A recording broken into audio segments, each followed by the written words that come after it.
us now is our first major newsmaker, joined by the former Chief Minister of Jammu and Kashmir, first time on television since he came out of detention a few months ago. Omar Abdullah, appreciate your joining us. Let's first tell us, what is this People's Alliance for the Gupkar Declaration all about? You and Mehbooba Mufti coming together, is this simply an opportunistic alliance?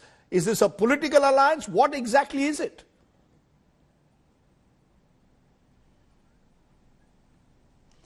It is a continuation of what started last year, 2019, on the 4th of August, when we met and we vowed to protect J&K's special status.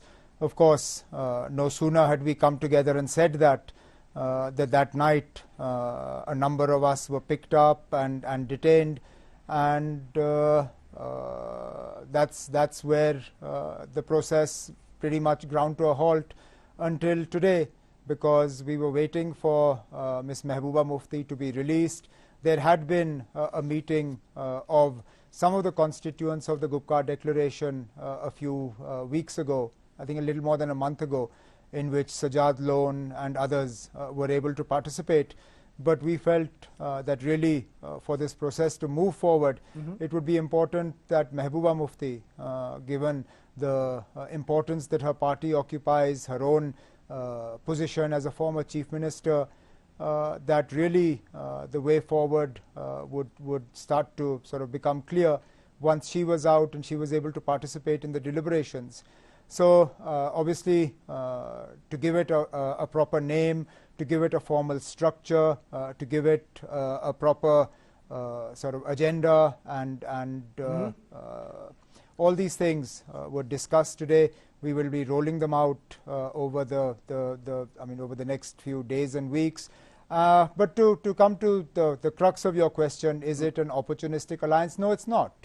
It is not opportunistic. Is it political? Well, we are political parties. So you could hardly term this as a social alliance. No, is it political what parties, I meant? So to that extent, No. yes. No, what I meant, Doctor, it is a political alliance. No, what I meant, Omar Abdullah, is it a single point agenda alliance? Single point being that you want to restore Article 370 and the special status, or you want statehood restored to Jammu and Kashmir? Is it just a single point alliance? That's all that it's about? Or is it about reviving politics in the valley itself? Well, obviously, politics in the valley is about this. How can politics in the valley be divorced from this? This is the single most important issue in front of the people of Jammu and Kashmir today. Whether you oppose what the BJP did or you support it, it is still an issue, whether in Jammu, in Kashmir, or for that matter in Leh and Kargil as well.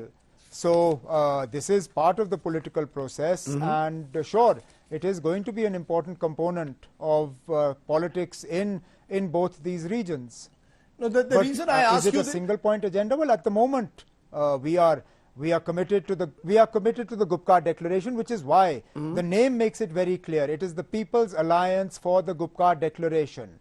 The name in itself should make it very clear that we are coming together to re-emphasize that we are committed to fighting using all constitutional and peaceful means for the restoration of what was snatched from us, we believe, illegally and unconstitutionally on the 5th of August 2019 in the Parliament of India.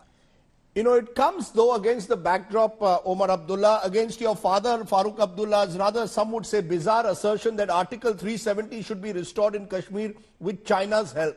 That has led to a lot of anger, a lot of criticism, charges that he's speaking the language of sedition, that you are actually, the Abdullahs are part of the problem.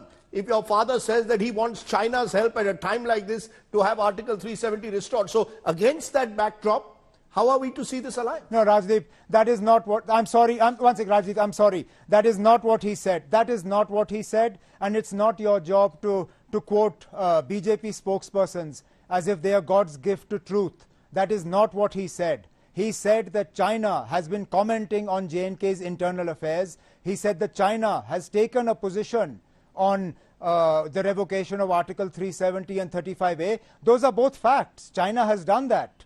Whether we like it or not, China has commented on the internal affairs of Jammu and Kashmir. That is what he has said.